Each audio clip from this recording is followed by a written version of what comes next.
소중한 나.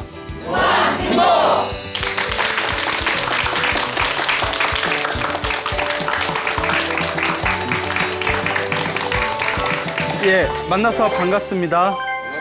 예, 광우 스님이라고 합니다. 예, 그 부처님 당시에 삼형제가 살고 있었다고 합니다. 예, 삼형제가 살고 있었는데요. 이름을 잘 들어야 나중에 안 헷갈려요. 첫째가 마하깔라. 벌써부터 헷갈리나요? 예? 둘째가 마찌마깔라. 네. 셋째가 쫄라깔라라고 했답니다. 예, 그래요. 뭐 일단 헷갈리지 않게. 예, 자, 근데 여기서 여러분들은 마하깔라와 쫄라깔라, 첫째와 막내 이 두 명의 이름만 기억하시면 됩니다. 자, 오늘의 이야기는 이제 마하깔라와 그 동생인 쫄라깔라의 그런 이야기로 이제 첫 번째 이야기를 시작하도록 하겠습니다. 그 마하깔라와 이제 쫄라깔라가 굉장히 큰 부자였습니다. 이제 상인이었대요. 그래서 이제 500대의 수레에 상품을 싣고 물건을 싣고 이렇게 인도의 전역 도시를 다니면서 이제 물건을 파는 대상인이었대요. 옛날에 500대면 엄청난 거예요. 네. 지금으로 치면 뭐 엄청난 유통기업 정도 되겠죠. 하루는 이제 500대의 그 물건을 싣고 도시를 다니면서 이제 장사를 하다가 부처님이 계시는 제따와나 사원 근처에 잠시 머무르게 됩니다. 그리고 이렇게 그곳에서 쉬고 있는데 사람들이 꽃과 향과 음식을 가지고 다들 줄지어서 환하게 웃는 얼굴로 어딘가를 가고 있더래요. 저 사람들이 어딜 저렇게 꽃하고 향하고 음식을 가지고 저렇게 즐겁게 콧노래를 부르면서 다들 어딜 가지? 지나간 사람을 붙듭니다. 어디 가십니까? 라고 질문을 던지니까 부처님의 설법을 들으러 사원에 가고 있습니다 라고 하더래요. 그래서 부처님의 설법을 듣는다라는 이야기를 듣는 순간 몸에서 엄청난 짜릿한 흥분과 기쁨이 솟구쳤다고 합니다. 그냥 그 이야기를 듣는 것만으로. 그걸 우리 불교에서는 전생에 성근이 있다라고 표현을 합니다. 전생에서부터 수행을 한 사람이다. 여러분들도 불교 우리 그 부처님 그 광우 스님 저기 설법 들으러 우리 BTN 가자라는 얘기 듣는 순간 몸에서 전기가 흐르셨나요? 네. 아닌가 아는데. 예, 그래요. 여하튼 그래서 어떻게 몸에서 싹 이렇게 전기가 흐른 걸 느끼면서 너무 기쁜 마음에 자기도 이제 따라갑니다. 다 이제 따라가는데 그 가니까 수많은 사람들이 이제 다 모여 있는 거예요. 그래서 부처님께서 그 중생들의 수준에 맞춰서 그 자세하게 설법을 하는 것을 뒤에서 가만히 듣다가 마음에 아주 강렬한 믿음이 솟구치게 됩니다. 그 부처님의 설법이 끝난 뒤에 문득 이런 생각을 합니다. 어차피 사람이 영원히 살 수 없다. 그리고 언젠가 사람은 죽는다. 내가 죽으면 처자식이 따라오는 것도 아니고 모아둔 재산을 가져갈 수 있는 것도 아니다. 내가 왜 이런 것에 집착을 하는가? 차라리 머리를 깎고 스님이 되어서 나는 영원한 진리, 내 도를 닦겠다라고 결심을 합니다. 스님이 되려고 마음을 먹어요. 그래서 불교에서는 그런 얘기를 합니다. 스님은 아무나 될 수가 없다. 전생에 쌓아놓은 성근과 복이 있어야 스님이 될 수가 있대요. 그러니까 여러분들도 스님이 되고 싶다고 해서 딱 스님이 될 수 있어요, 없어요? 없어요. 별로 되고 싶은 마음도 없지만 그렇죠, 여러분. 스님 뭐 딱히 되고 싶은 마음도 없어요. 아마 이러겠지만 어쨌거나 불교에서는 스님이 된다는 거는 전생에 일단 복이 많아야 스님이 될 수 있다고 합니다. 그래서 우리 어른 스님들께서 항상 하시는 말씀이 전생에 복이 있어서 스님이 된 거니까 이번 생에 열심히 수행하고 복 까먹지 말아라, 이런 이야기를 자주 하셨죠. 어쨌거나 부처님의 설법 한 번에 스님이 되기로 마음을 먹습니다. 그 부처님께 다 찾아갑니다. 설법이 끝난 뒤에. 그때는 굉장히 행복했을 것 같아요. 우리는 부처님에 대한 모든 이야기를 책을 통해서, 이야기를 통해서 알 수 있잖아요. 근데 그 당시에는 이렇게 설법 듣다가 설법이 끝나면 바로 부처님 가서 상담도 할 수 있고 그렇잖아요. 부처님하고 이야기도 할 수 있고 부처님한테 공양도 올릴 수가 있고. 그래서 그 당시에는 참 행복했겠다라는 그런 이제 불자로서 그런 생각이 듭니다. 부처님께 거룩하신 세존이시여, 부처님이시여, 저도 머리를 깎고 출가하고자 합니다. 받아주십시오. 그러니까 부처님께서 이와 같이 말씀하십니다. 혹시 집안 식구들에게 이야기는 하고 왔냐? 집에서 해결해야 할 것이 있다면 다 해결하고 온 것이냐라고 이제 질문을 던지십니다. 그러니까 실은 제가 장사를 하고 있었는데 지금 장사하고 있는 곳에 제 또 동생이 있습니다. 그러니까 부처님께서 그 동생에게 이 말을 전하고 와라. 깨끗하게 해결할 것이 있으면 해결하고 오너라라고 이제 돌려보내십니다. 그래서 이제 마하깔라가 막내인 쫄라깔라를 찾아가서 이 500대 술에 내 모든 재산을 다 네가 다 가져라. 그거 동생이 싫지는 않아요. 예, 그렇죠? 다 이 재산을 주겠다니까. 근데 의아한 겁니다. 형님 왜 그러십니까? 세상이 더덥고 무상하구나. 나는 영원한 진리를 위해서 출가하겠다. 그러니까 동생이 형님이 가시면 이 다 잘 되고 있는 사업 이거 어떡합니까? 형님 아니면 저 혼자서 다 꾸려나가기 힘듭니다. 형님 그러지 말고 이 세속에서 쾌락을 누리면서 사는 것도 나쁘지 않습니다. 그러니까 이제 다 마하깔라 이 맏형에 모든 것이 더덥구나. 이 재산은 네가 다 가져라. 나는 이제 너에게 전해야 될 건 다 전했으니 나는 출가하겠다. 그러면서 이렇게 이야기를 합니다. 내 아내들에게 전해다오. 그대들도 각자 원하는 재산을 가지고 마음껏 떠나고 싶은데 떠나라 라고 전해다오라고 부탁을 합니다. 여기서 이제 유의할 점이 아까 삼형제라고 했지 않습니까? 네. 막내인 쫄라깔라는 부인이 2명이 있었답니다. 네. 그리고 둘째인 마지막 깔라는 부인이 4명이 있었답니다. 예. 자, 그러면 장남이 마하깔라는 부인이 몇 명 있을까요? 그렇죠. 248입니다. 예? 예? 248. 8명의 부인이 있었답니다. 예? 어떻게 그렇게 골랐을까? 8명. 감당이 될까요? 예? 야, 여하튼. 그래서 내 8명의 부인에게 전해라. 라고 이제 말을 남긴 뒤에 이제 호련히 부처님의 곁으로 가서 머리를 깎고 출가합니다. 그리고 막내 쫄라깔라도 급히 자기가 처리해야 될 거 다 깨끗하게 처리한 뒤에 집안에 알리고 급히 형을 따라서 머리를 깎고 스님이 됩니다. 막내도. 막내는 왜 출가했을까요? 형을 꼬들겨서 형을 다시 세속으로 돌려보내야지. 내 기회를 놀려서 뭐하러 빡빡 깎은 중이래 막 이러면서 내가 다시 세속으로 보내야지 하고 이제 같이 따라간 거예요. 그래서 옛말에 친구 따라 어디 간다? 친구 따라 강남 가고 형 따라 어디 간다? 절에 간다라는 말이 그래서 이제 생긴 게 아닌가 싶습니다. 그런 말 처음 들어보시죠? 네. 제가 만든 말이에요. 예, 그래요? 자, 어쨌거나 이제 마하깔라는 출가를 한 뒤에 너무나 수행을 하고 싶어서 출가한 것이기 때문에 오로지 마음에 수행 생각뿐이 없어요. 그래서 부처님께 질문을 던집니다. 거룩하신 부처님, 머리를 깎고 출가한 스님은 어떤 길을 걸어야 됩니까? 그 부처님께서 이와 같이 말씀하십니다. 크게 2가지 길이 있다. 경전을 공부하면서 학문을 닦거나 교리를 공부하거나 마지막 하나는 마음을 닦아서 깨달음을 얻는 거다.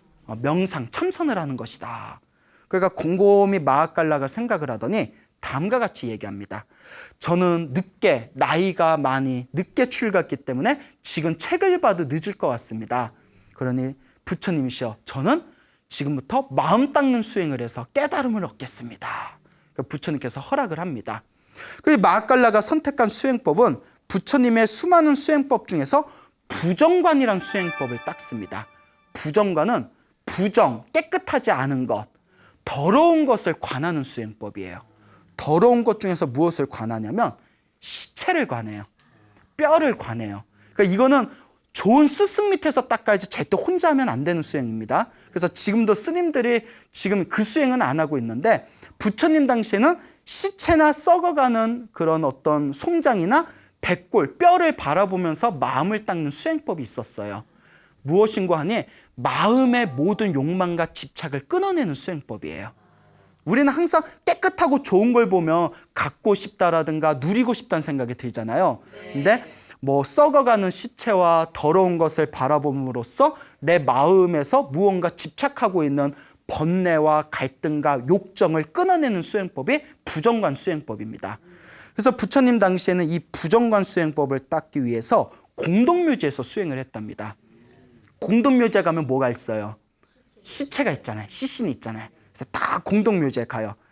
그러면 우리 월화의 공동묘지란 말도 있지만 그 공동묘지가 우리 한국이 생각하는 공동묘지 아니에요? 이렇게 사람 무덤이 있고 이런 게 아니라 인도 당시에는 시탈림이라고 불러서 인도에서는 그걸 태우잖아요. 그러니까 시체, 송장을 이렇게 모아놨다가 때가 되면 이렇게 태우는 그런 묘지가 있었어요.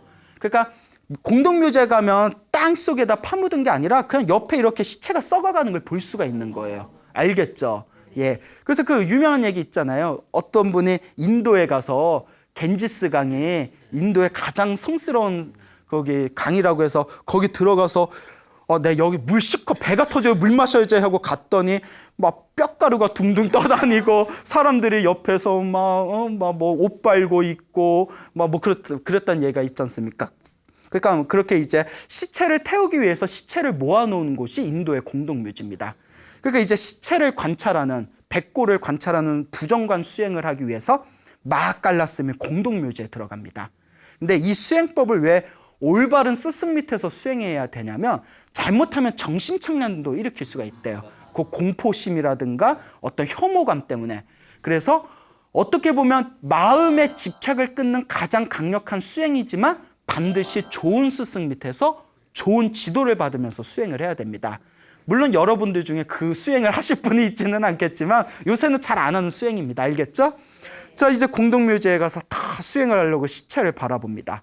근데 그 공동묘지를 관리하는 여인네가 있었답니다. 그 묘지를 관리하는 여인네 이름이 깔리라는 여인이었다고 합니다.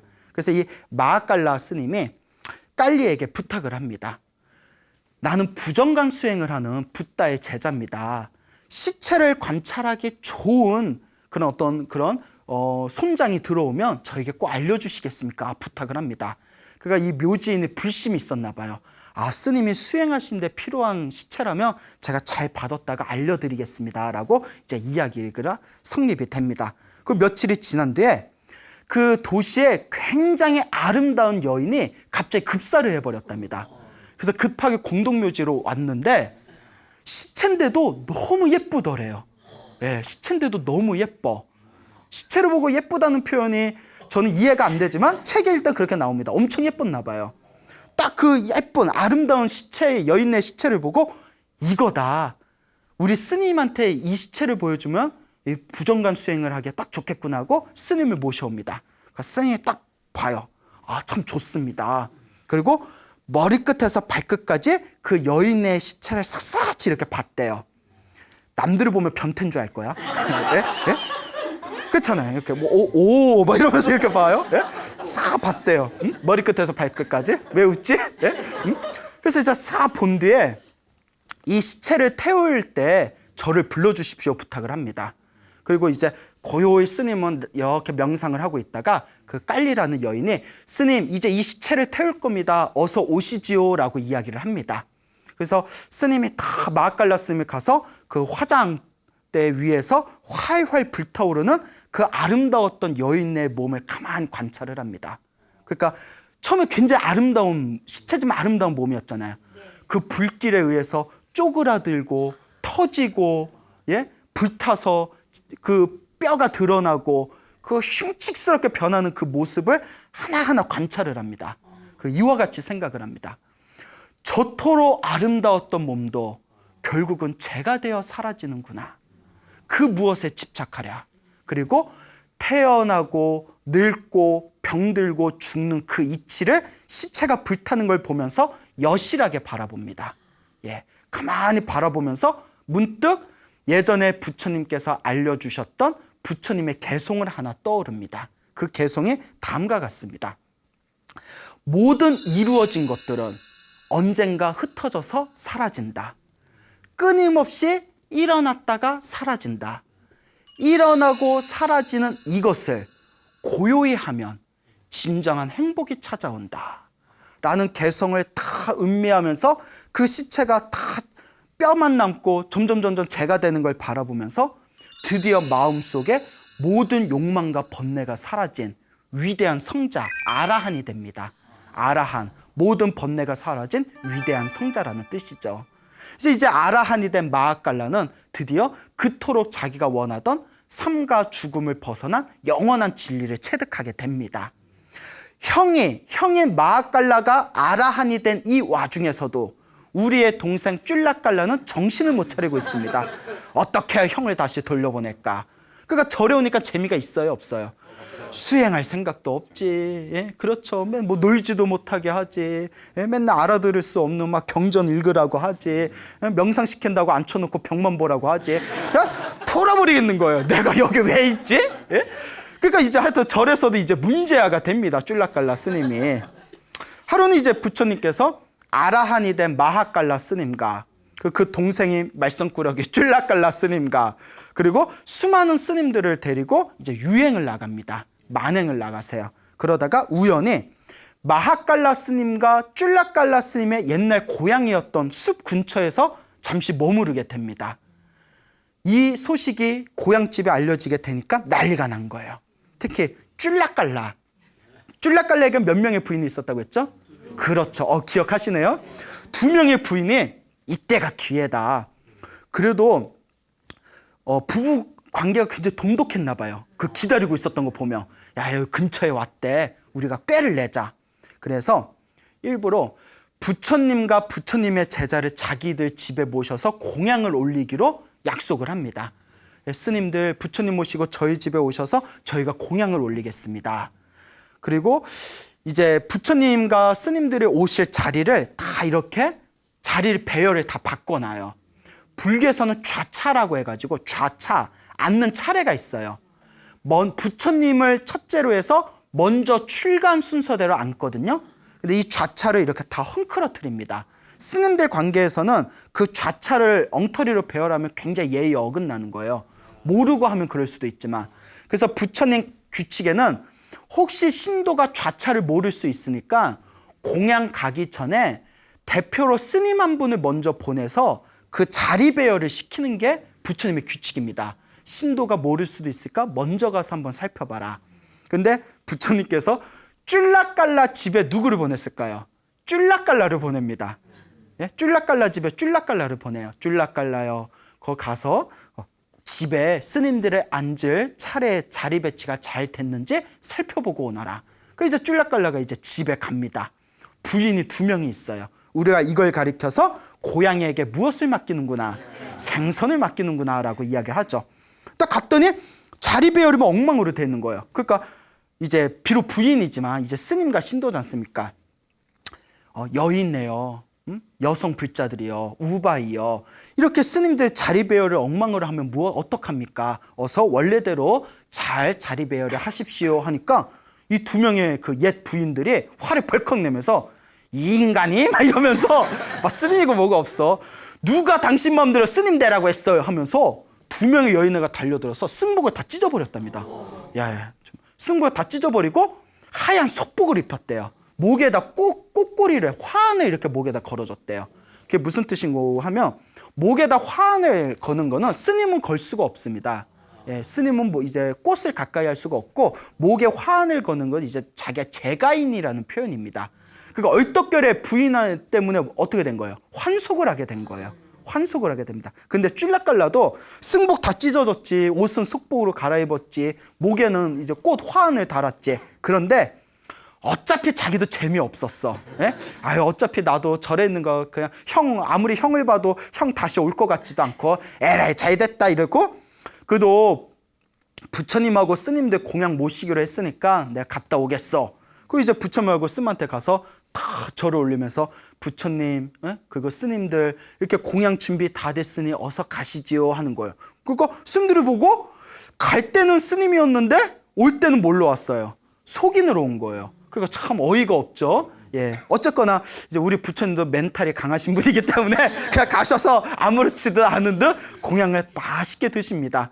그리고 이제 쫄라깔라는 거기에 그대로 남고 이제 부처님이 제자들과 함께 다시 숲으로 돌아가십니다. 이 소식이 마하갈라 스님의 집안에도 알려져요. 그러니까 마하갈라 스님의 집안에도 부부관계가 돈독했나 봐요. 8명의 부인이 아직도 살고 있었답니다.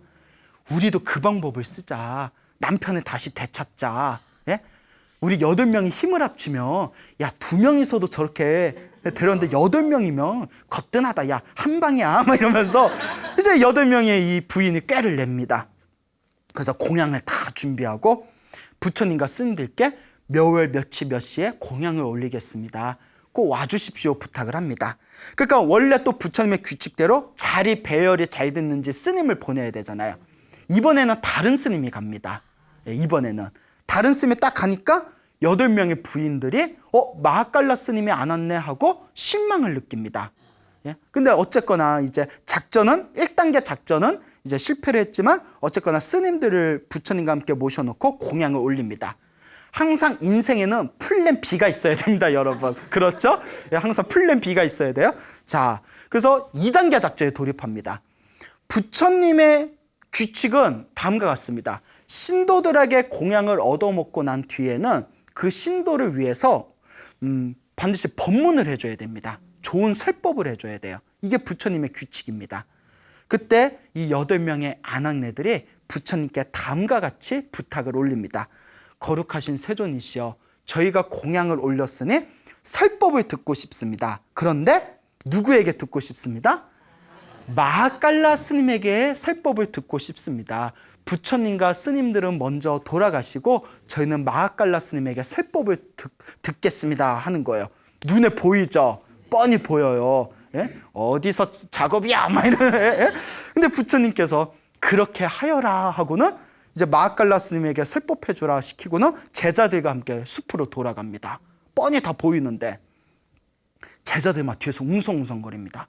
숲으로 돌아와서 부처님 이거 부처님 실책인데 이건 아니죠 막 이러면서 그 부처님께서 이제 제자들의 마음을 아시고는 다음과 같이 얘기합니다. 무슨 이야기를 그렇게 나누고 있느냐. 부처님 마하깔라 스님의 옛 8명의 부인들이 마하깔라 스님을 끝까지 자기들 집에 모셔두고자 했던 거는 마하깔라 스님을 다시 환속시키기 위함입니다. 근데 부처님도 뻔히 그걸 아실 텐데 어찌하여 그냥 둔단 말입니까? 그때 부처님께서 다음과 같이 질문하십니다. 제자들아, 그대들은 마하깔라 스님과 쫄라깔라 스님이 같다고 생각하냐? 그러니까 제자들이 이렇게 대답하죠.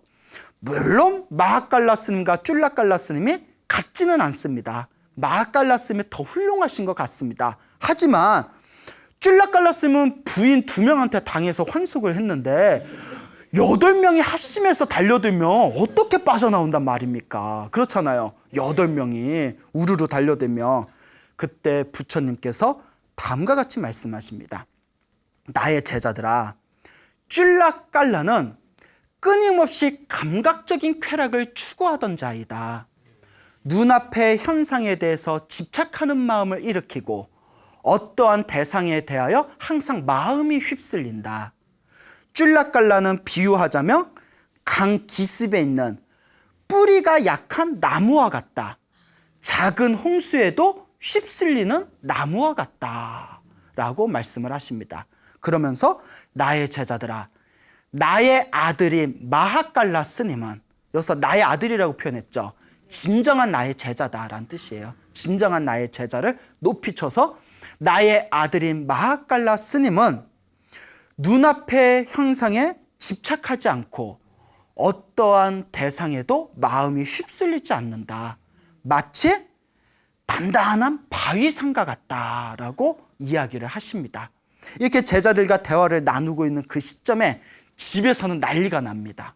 막 8명의 부인이 막 온갖 감언이설로 막 헝헝거리면서 코웃음 치면서 자기 없는데 우리 죽는 줄 알았지? 막 이러면서 어떻게든 꼬여들려고 말로 막 다시 돌아와 달라고, 누가 맘대로 스님이 됐냐고 막 이러면서 8명 막 우르르 달려드는 거예요. 그러니까 마하깔라 스님이, 그러니까 다 이미 깨달음을 얻은 위대한 성자잖아요. 이 모든 걸 이미 다 간파하신 거죠. 그때 마하깔라 스님이 신통력을 발휘하십니다. 신통력을 발휘하셔서 아라한의 신통력 중에 하나가 하늘을 날 수 있는 힘이 있대요. 하늘을, 공중부양, 하늘을 날 수 있는 힘이 있답니다. 그래서 지붕을 뚫고 하늘을 날라서 부처님이 계신 숲에 다 내려왔답니다. 그리고 부처님 있는 숲에 딱 내려와서 거룩하신 세존이시여 제가 잠시 지체했습니다 하면서 부처님께 다 삼배를 올립니다. 굉장히 상상해보면 아름다운 광경이에요. 예? 하늘을 날라서 부처님이 기다리고 계신 숲속에 내려와서 제자가 잠시 늦었습니다 하면서 딱 삼배를 올렸을 때, 그리고 다른 제자들의 마하깔라 스님이 당당하게 하늘에서 다 내려온 모습을 보고 다들 기쁨에 넘쳤을 때 부처님께서 다음과 같은 개성을 읊습니다. 더러운 것을 아름답다고 집착하고 몸과 마음을 잘 단속하지 아니하고 음식을 절제하지 않고 게으르고 노력하지 않는 자는 악마에게 정복당한다. 굳센 바람에 나무가 쓰러지듯이 아름다운 것에 집착하지 않고 몸과 마음을 잘 단속하고 음식을 절제하고 믿음이 깊고 노력하는 자는 결코 악마가 정복할 수 없다. 바람에 바위산이 흔들리지 않듯이 라는 개성을 읊습니다. 여기서 말하는 악마는 우리 마음의 욕망을 뜻합니다.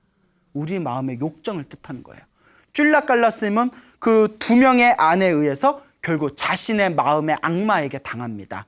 욕망에 지는 거죠. 하지만 우리의 마하깔라 스님은 8명의 어여쁜 아내들이 아무리 유혹하고 잡으려 했지만 여기서 하늘을 날고 공중을 날아서 부처님의 곁에 돌아갔다는 것은 또 하나의 상징적 표현이 있습니다. 하늘을 날아 탈출하듯이 그 모든 욕망에서 훌훌 털어버리고 나올 수 있었다라는 또 하나의 표현이 될 수 있는 것이죠. 굉장히 아름다운 이야기지 않습니까? 여러분들도 한번 여러분들의 마음, 여러분들의 욕망, 여러분들의 욕정을 한번 잘 관찰해 보시기 바랍니다. 그것을 지혜롭게 극복했을 때 우리의 삶이 조금 더 풍요롭고 아름다워질 수 있을 것이라고 우리 부처님께서 항상 말씀하셨습니다. 금방 이제 마하깔라 스님과 쫄라깔라 스님이 이 부인들 때문에 공경을 당할 뻔한 이야기, 혹은 공경을 당한 이야기에 대해서 말씀을 드렸습니다. 그래서 이건 여담인데, 부처님 당시에 수많은 엘리트들과 수많은 귀족의 가문의 젊은이들이 부처님께 출가를 합니다. 그러다 보니까 젊은 사람들이 많이 출가를 하다 보니까 그 중에서도 엄청 잘생긴 제자들이 많았대요. 예? 항상 우리는 이런 이야기를 하죠. 스님이 너무 잘생기면 연한이 끊이질 않는다. 예, 연한이 끊이질 않는다. 너무 잘생기면. 뭐 다행히 저는 예, 그런 걸 걱정할 필요는 없을 것 같지만 되게 좋아하시네요. 예. 약간 기분 나쁜데요. 예. 저는 이제 그런 걸 걱정할 필요는 없겠지만 부처님의 제자들 중에서도 너무 잘생긴 스님들 때문에 이렇게 그 부처님의 제자들이 여인네들 때문에 공경을 당하는 내용들이 나오죠. 부처님의 제자 중에 아나율이라는 스님이 계십니다. 부처님과는 사촌동생이라는 이야기가 있는데요. 부처님을 닮아서 그런지 굉장히 잘생겼답니다. 잘생겼어요. 예? 그 경전에서도 엄청나게 잘생겼다고 표현이 되어져 있는데, 이 아나율 스님이 딱 탁발을 하기 위해서 거리에 나가서 딱 걸식을 하면 그 도시에 있는 처녀들이 다들 벙어리 냉가슴을 앓았대요. 아까워라. 어쩐 스님이 저렇게 잘생겼을까. 그래요. 예. 저한테는 다 남 얘기 같아요. 예. 그래서 어쨌거나 이 아나율 스님이 하루는 이제 탁발을 나가는데 되게 늦은 밤이었답니다. 사원으로 돌아가기가 어려워서 어느 신도집에 머무르려고 어느 여인네의 집에 찾아갑니다. 여인네의 집에 찾아가서 제가 지금 머무를 곳이 없는데 여기 제가 뭐 방도 필요 없고 여기 집 안에 한 구석 공간만 주신다면 여기서 제가 조용히 명상하다가 날이 뜨면 가겠습니다. 이렇게 얘기를 했어요. 근데 하필이면 고른 집도 아주 음탕한 여인의 집이었대요. 그래야 이야기가 되니까. 그래야 이야기가 좀 펼쳐지죠. 아주 음탕한 여인의 집에 또 알고 갔을까 모르고 갔을까. 예. 모르고 갔자 뭘 알고. 성격 이상하시네. 아나였으면 알고 갔겠어요. 예, 그래요. 그래서 이제 딱 갔는데 음탕 여인이 딱 보니까 너무 잘생겼어. 이게 웬 떡이냐 싶은 거예요. 웬일? 막 이러면서 예 스님 거기 좀 머무르세요. 이렇게 이제 얘기를 합니다. 근데 밤이 되니까 그 집에 막 나그네들이 몰려드는 거예요. 예, 방에. 그 나그네들이 자꾸 몰려드니까 이제 방이 부족하잖아요. 그 음녀가 스님 불편하실 텐데 이쪽으로 좀 들어오세요, 들어오세요, 들어오세요 하다가 자기 방까지 끌어들입니다. 예? 딱 마지막 갔더니 그 음탕한 여인네 방인 거예요. 그 스님이 다 이렇게 참선 앉아서 앉아 있으니까 갑자기 시님 이러면서 막 이렇게 유혹을 하는 거예요. 시님, 시님 막 이러면서. 예? 예? 그러니까 되게 좋아하시네. 응? 그러니까 막 유혹을 하는데 우리의 아나율 스님이 거기에 속아요, 안 속아요? 안 속죠. 속았으면 불교가 지금까지 못 전해지죠. 예? 우리의 부처님의 제자들이. 예? 그래서 다 여법하게 명상을 하면서 그 어떠한 상황에도 흐트러짐 없는 모습을 보입니다. 이 여인네가 밤을 새워서 유혹을 했대요. 아, 여자도 힘이 좋아. 밤을 새워서 유혹을 해도 무슨 목석 같더래요. 예? 이쯤 되면 사람이 아니라 바위야, 바위. 나무야. 그때 호련히 이렇게 거룩한 스님을 내가 유혹하려고 했더니 정말 내가 나쁜 여자였구나. 그리고 그 자리에서 아나율 스님에게 삼배를 올립니다. 예, 가마가 된 거예요. 자기가 타고난 미모로 세상에 어떤 남자도 유혹을 못할 남자가 없다고 믿었는데 그 아나율 스님의 그 반듯한 수행의 자세에 가마가 돼서 아나율 스님한테 삼배를 올리고 아나율 스님의 그리고 부처님의 신도가 됐답니다. 대단하죠?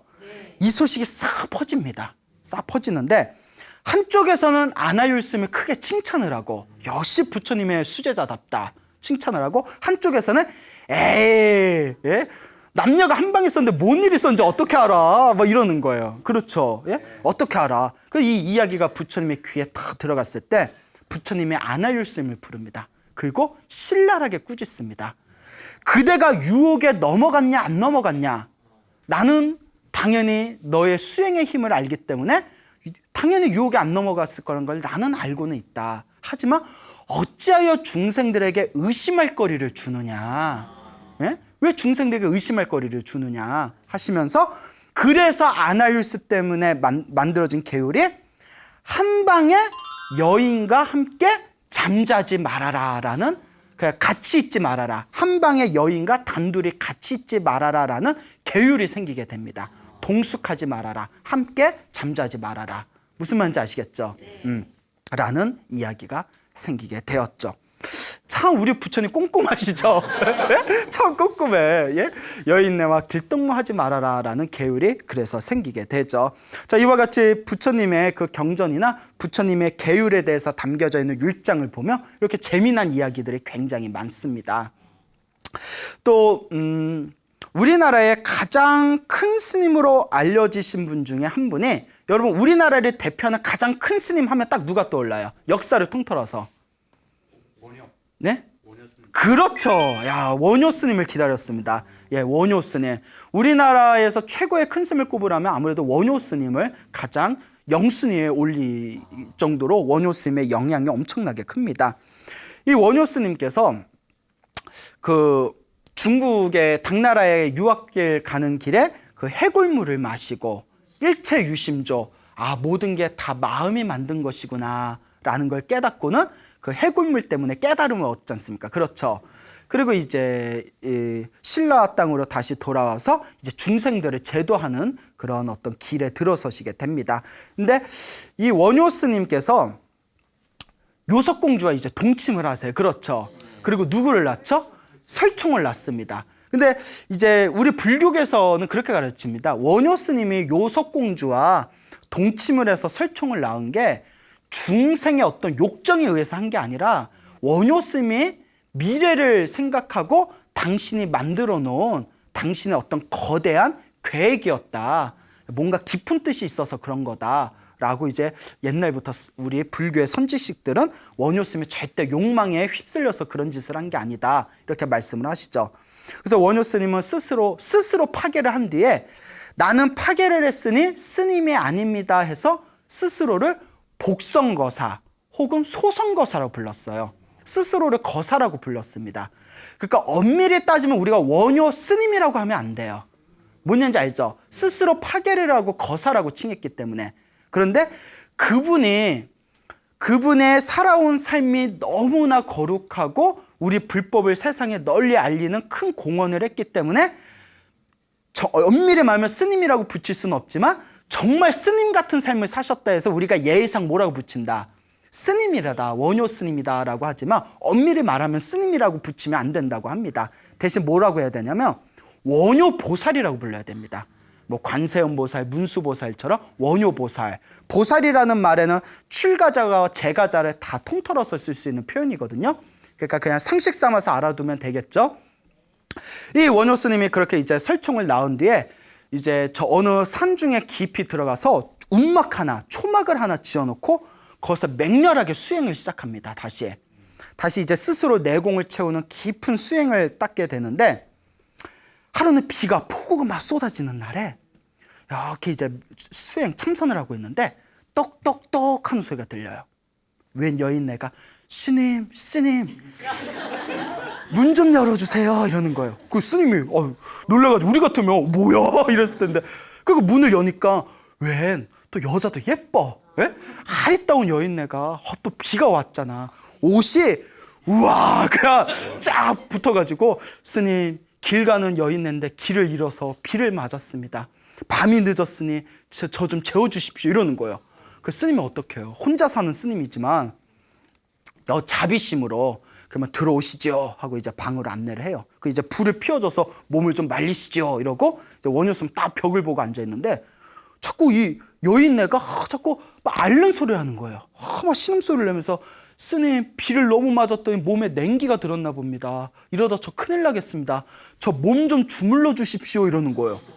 헐 뭐야? 기가 막혀 스님한테. 그래서 이제 원효 스님이 나는 출가자요. 출가자는 절대 여인네의 몸에 손을 대지 않습니다. 스님은 자비심도 없습니까? 근데 다 죽게 사람 죽게 생겼는데, 예? 스님의 본분은 자비 아닙니까? 그 원효 스님이 또 말은 잘하네. 말은 잘해. 그 자비시. 그러네. 그러면 내가 좀 주물러 주겠어. 이제 그 꼼지락꼼지락 주물러 주는데 이 여인네가 얼굴에 철판을 깔아가지고 여기도 주물러 주세요. 저기도 주물러 주세요. 그 온몸을 다 주물러 주세요 이러는 거예요. 그 원효 스님이 계속 주물렀어요. 계속 하염없이. 그리고 날이 샜대요. 날이 샜는데 더 무서운 게 아무 일도 없었대요. 그게 더 이상해. 아무 일도 없었어 둘이. 원효 스님이니까 아무 일도 없었어. 근데 이제 손가락은 아프겠죠. 하루 종일 주물러줬으니까. 그 일당으로 치면 얼마야 안마비. 원효 스님이 이제 내가 이상한 여자 만나가지고 내가 다 죽게 생겼네 이래가지고 이제 내가 몸이 다 말랐고 해도 떴으니까 이제 가시오 해서 자기는 이제 너무 더워가지고 그 다 폭포수에 나와서 폭포수에서 다 폭포를 맞으면서 계곡물에 이제 몸을 씻고 있었대요. 근데 여인네가 가란 데는 집은 안 가고 갑자기 딱 나타나더니 스님 물이 어쩜 이렇게 맑아요 하면서 저도 같이 씻어요 하면서 옷을 훌러덩 벗더니 야 리액션 좋아. 이런 얘기 좋아하는구나. 옷을 훌러덩 벗더니 계곡물에 풍덩하고 들어오더래요. 같이 씻자고. 원효 스님이 다 보는 거예요. 그러더니 다음과 같은 개성을 씁니다. 심생즉 종종 법생, 심멸즉 종종 법멸이라. 마음이 일어나니 갖가지 모든 현상이 일어나고 마음이 사라지니 갖가지 모든 현상이 사라진다네. 마음 따라 현상이 일어나고 마음 따라 현상이 사라지는구나 하고 개성을 풀면서 나는 모든 욕망에 더 이상 걸림이 없구나. 내 마음은 자유자재하도다라고 한마디를 딱 내뱉었대요. 그때 여인이 다 미소를 지으면서 번쩍 하더니 관세음보살로 변하더래요. 그 관세음보살님이 다 미소를 짓더니 호련히 사라지더래요. 그때 원효 스님이 딱 머리에 번쩍하면서 관세음보살이 나를 시험해보러 왔구나. 내 수행이 어떤가 시험해보러 왔구나. 야, 누구는 관세음보살 얼굴 한번 보기도 힘든데 하루 종일 관세음보살 주물렀으니 야, 그것도 진짜 성은을 입었네. 그리고 마음에 느낀 바가 있어서 관세음보살을 만났던 그 움막에다 절을 짓습니다. 절을 짓고 그 절에다 이름을 붙입니다. 내 마음의 욕망에 걸림없이 자유자재했다 해서 절 이름을 자재암이라고 짓습니다. 그게 저 유명한 소요산 자재암이에요. 아시겠죠? 네. 예, 바로 이와 같습니다. 여러분. 우리가 살다 보면 여러 가지 역경이 생길 수도 있고 여러 가지 유혹이나 욕망에 흔들릴 때가 있을 수가 있습니다. 여러분, 아까 말씀드린 마하깔라 스님과 아나율 스님과 우리 한국의 성자이신 원효 스님의 이야기를 통해서 여러분들도 다 내가 만든, 마음이 만든 환상이구나 라는 마음으로 열심히 기도하시고 복을 지어서 여러분들의 운명을 아름답게 바꿔나가시기를 바랍니다. 마음의 환상에 속지 않으면 우리는 진정한 자유를 얻게 될 것입니다. 여러분, 행복해지고 싶습니까? 네. 행복한 삶을 창조하고 싶습니까? 네. 복을 지으십시오. 선업을 지으십시오. 공덕을 쌓으십시오. 복과 선업과 공덕의 힘이 여러분들을 진정한 행복의 길로 이끌어 줄 것입니다. 오늘 여기서 마치겠습니다. 소중한 나, 무한 행복!